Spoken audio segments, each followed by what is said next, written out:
अस्सलाम वालेकुम and welcome again to my YouTube channel. हमने खैबर पख्तूनख्वा KPK बायोलॉजी शुरू की है और उसका चैप्टर नंबर 1 हम पढ़ रहे हैं, डिस्कस कर रहे हैं। मैंने एंडोप्लाज्मिक रेटिकुलम के कुछ नोट्स बनाए हैं, वो आपके सामने डिस्कस करने हैं।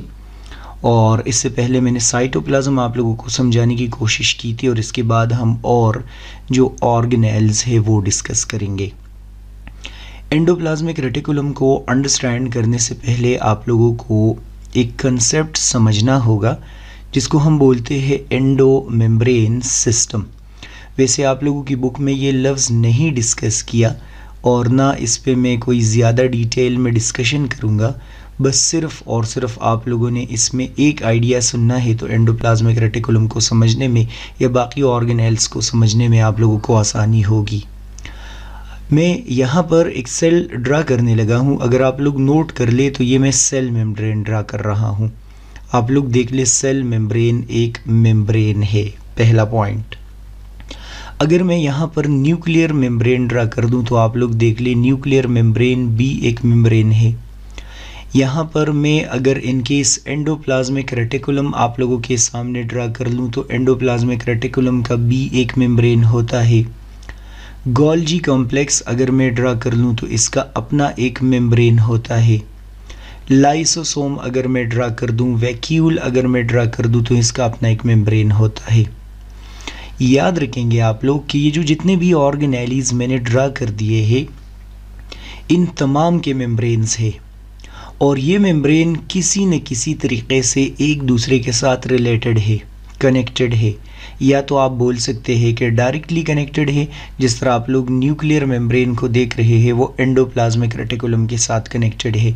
या अगर आप लोग बोलेंगे कि डायरेक्टली कनेक्टेड नहीं है तो एक दूसरे से डिराइव हो रहे होते हैं। इस पूरे के पूरे मेम्ब्रेन के नेटवर्क को जो कि सेल के अंदर एक दूसरे के साथ कनेक्टेड है, इसको हम बोलते हैं एंडो मेम्ब्रेन सिस्टम।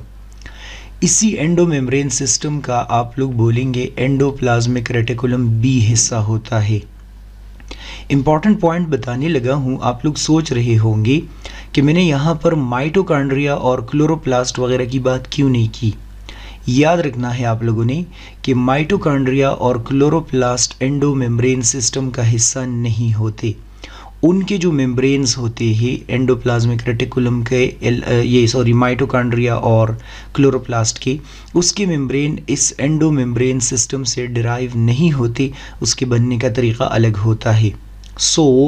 पहली बात जो आप लोगों को एंडोप्लाज्मिक रेटिकुलम के बारे में पता होनी चाहिए, आप लोग आसान अल्फाज में अंदाज में बोल सकते हैं कि it is part of the endo membrane system. हम आगे देखते हैं, डिस्कस कर लेते हैं कि आगे बुक के अंदर क्या लिखा है या मैंने नोट्स के अंदर क्या डिस्कस किया है।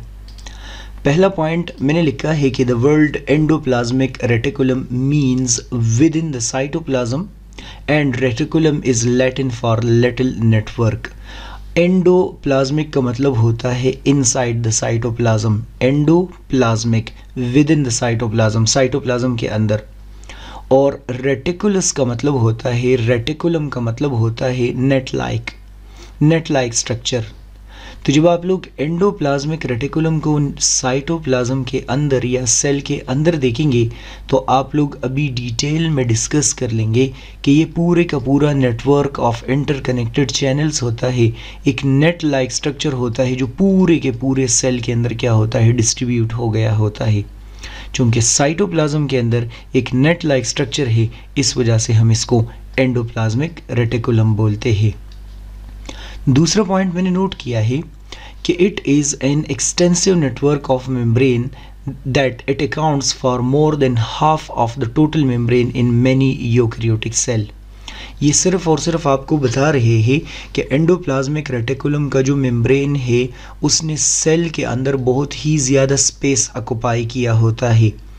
आप समझे कि पूरे सेल के अंदर इतना ज़्यादा मेम्ब्रेन नहीं है जितना एंडोप्लाज्मिक रेटिकुलम का मेम्ब्रेन है।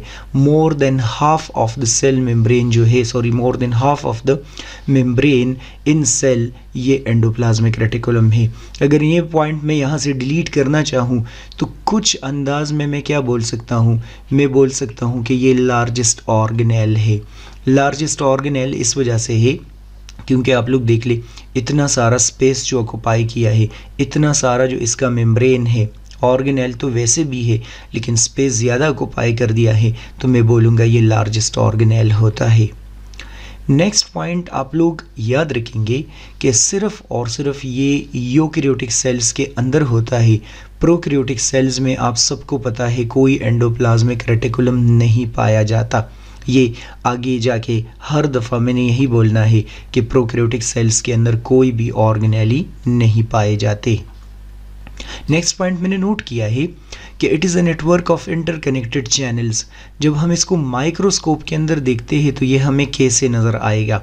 सो अगर मैं ये सेल ड्रा कर लूँ और ये आप लोगों के सामने न्यूक्लियस ड्रा कर लूँ, तो आगे जाके मैं अभी डिटेल इसका डायग्राम बनाऊंगा। आप लोग बोलेंगे ये इंटरकनेक्टेड चैनल्स का एक नेटवर्क होता है। आप लोग देख ले 1 2 3 चैनल्स मैंने बनाए हैं और सारे के सारे एक दूसरे के साथ क्या है, कनेक्टेड है। सो ये इंटरकनेक्टेड चैनल्स होते हैं। It is single membrane bounded organelle. ये वैसे कॉमनली लोगों को नहीं पता होता, लेकिन जो एंडोप्लाज्मिक रेटिकुलम है वो सिंगल मेम्ब्रेन बाउंडेड होता है। जब हम माइटोकॉन्ड्रिया की बात करते हैं तो आप लोग बोलते हैं वो डबल मेम्ब्रेन बाउंडेड होता है। जब हम क्लोरोप्लास्ट की बात करते हैं तो वो डबल मेम्ब्रेन बाउंडेड होता है। Endoplasmic reticulum single membrane bounded organelle है। ये पेपर में आ सकता है, आप लोगों ने इसको हाईलाइट करना है। आगे मैंने नोट किया है कि endoplasmic reticulum can be seen with the help of electron microscope only. हम इसको लाइट माइक्रोस्कोप के अंदर नहीं देख सकते। काफ़ी एक्सटेंसिव नेटवर्क है, लेकिन हम इसको सिर्फ और सिर्फ कहाँ की मदद से देख सकते हैं, इलेक्ट्रॉन माइक्रोस्कोप की मदद से देख सकते हैं। नेक्स्ट पॉइंट मैंने नोट किया है कि it is continuous with outer nuclear membrane on one side and cell membrane on the other side। जो मैंने आप लोगों को बोला है ना यहाँ पर कि ये नेटवर्क ऑफ इंटरकनेक्टेड चैनल्स है। सो ये नेटवर्क ऑफ इंटरकनेक्टेड चैनल्स कहाँ से एमर्ज होता है, आप लोग बोलेंगे न्यूक्लियर एनवेलप से एमर्ज होता है। ये देख ले, ये अगर आप एंडोप्लाज्मिक रेटिकुलम कंसिडर करें ना, तो ये न्यूक्लियस से क्या हो रहा है, एमर्ज हो रहा है। और एमर्ज होके आप लोग देख ले सेल मेम्ब्रेन के टुवर्ड्स ग्रो कर रहा है, सेल मेम्ब्रेन के टुवर्ड्स एक्सटेंड हो रहा है। चूँकि न्यूक्लियस का स्ट्रक्चर भी आप लोग नहीं पढ़ चुके, आगे जाके पढ़ेंगे। न्यूक्लियर एनवेलप नॉर्मली हम बोलते हैं डबल मेम्ब्रेन बाउंडेड होता है। ये उसका एक मेम्ब्रेन है और ये उसका दूसरा मेम्ब्रेन है। सो मैंने लिखा है कि endoplasmic reticulum outer nuclear membrane के साथ होता है। ये बात आप लोगों के लिए इम्पॉर्टेंट है कि इनर न्यूक्लियर मेम्ब्रेन के साथ नहीं, बल्कि आउटर न्यूक्लियर मेम्ब्रेन, ये जो बाहर वाला मेम्ब्रेन आप लोग देख रहे हैं, इसके साथ क्या होता है, कनेक्टेड होता है।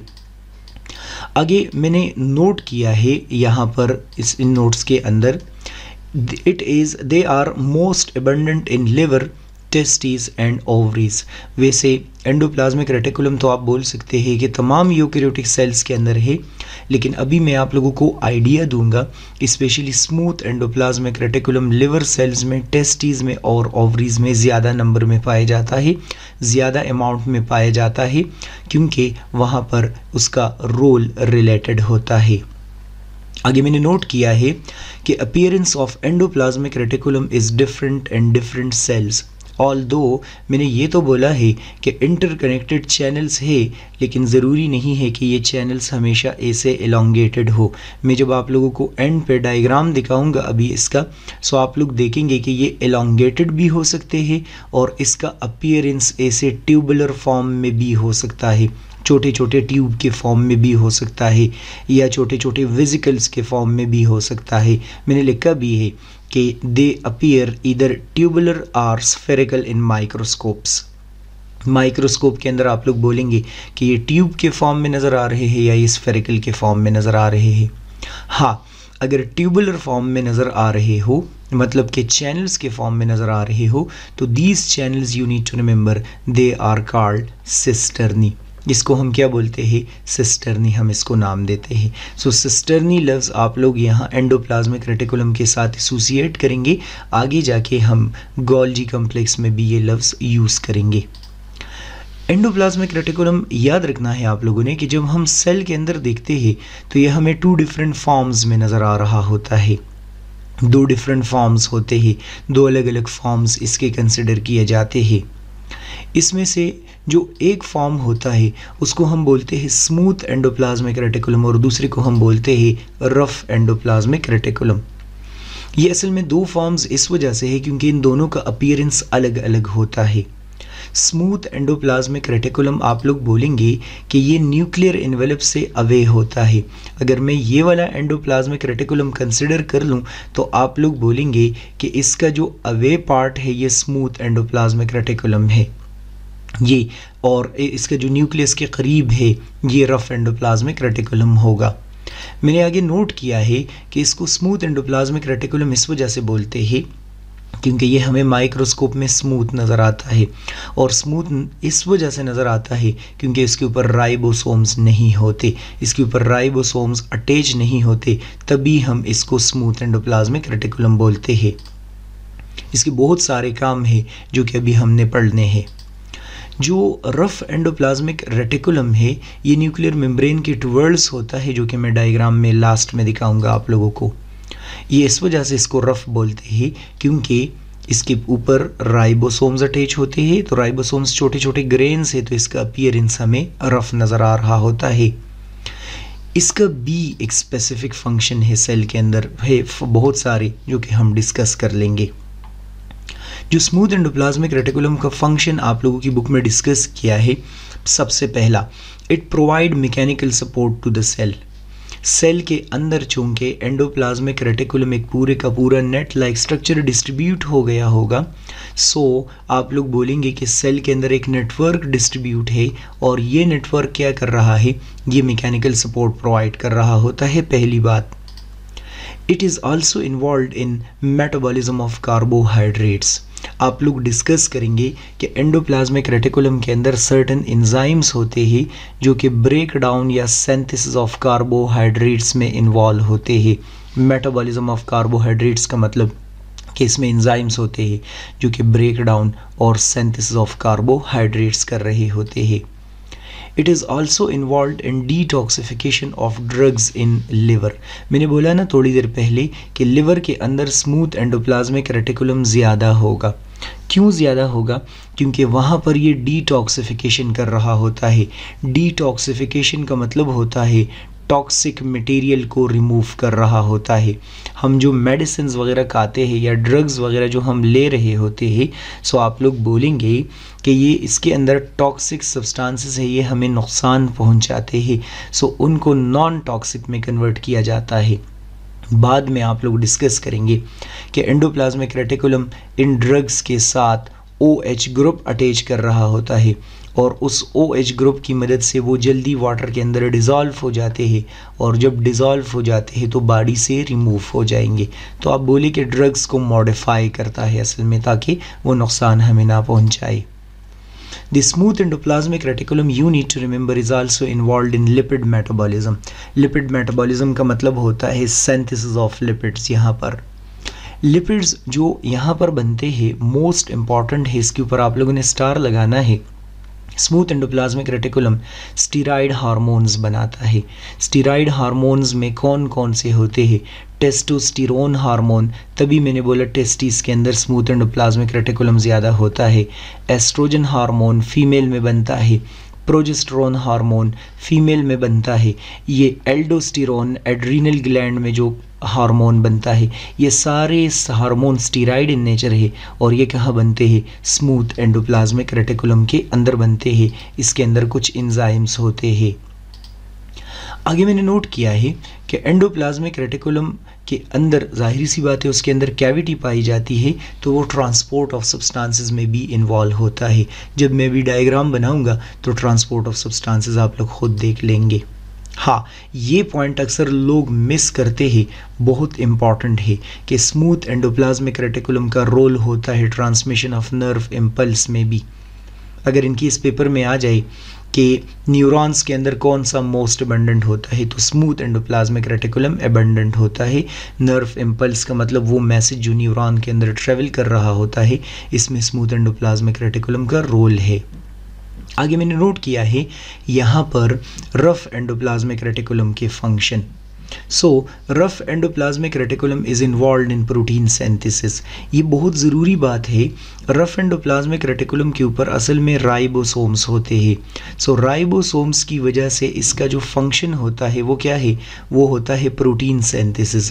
प्रोटीन सिंथेसिस को आप लोग चेंज कर दे, आप लोग बोले कि ये इन्वॉल्व होता है ट्रांसलेशन में।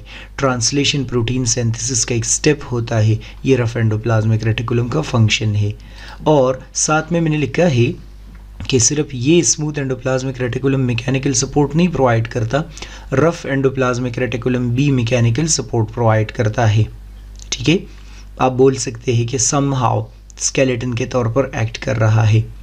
और साथ में मैंने नोट किया है, ज़रूरी बात है कि rough endoplasmic reticulum also acts as membrane factory of the cell. Membrane factory of the cell का मतलब कि यहाँ से क्या हो रहा होता है, मेम्ब्रेन डिराइव हो रहा होता है। सेल मेम्ब्रेन को भी कुछ न कुछ पोर्शन यहाँ से दिया जाता है, और जो आप लोग लाइसोसोम वगैरह के मेम्ब्रेन्स डिस्कस करते हैं वो भी क्या होते हैं, यहाँ से डिराइव हो रहे होते हैं। सो ये जो बातें आप लोगों ने डिस्कस की है बहुत ज़रूरी है, बहुत इम्पॉर्टेंट है आप लोगों के लिए। कुछ जनरल सी बातें जो इम्पॉर्टेंट है आप लोगों की बुक के अंदर तो क्लियरली नहीं मेंशन, लेकिन पता होना चाहिए कि when we talk about muscle cell you need to remember कि वहाँ पर एक एंडोप्लाज्मिक रेटिकुलम का टाइप पाया जाता है और उसको बोलते हैं सार्कोप्लाज्मिक रेटिकुलम। मैं दोबारा बता रहा हूँ कि मसल्स में एक special kind of smooth endoplasmic reticulum पाया जाता है, उसको बोलते हैं सार्कोप्लाज्मिक रेटिकुलम। मसल्स के अंदर इस सार्कोप्लाज्मिक रेटिकुलम का काम होता है कैल्शियम आयंस को स्टोर करना। It is responsible for the storage, you need to remember, of calcium ions.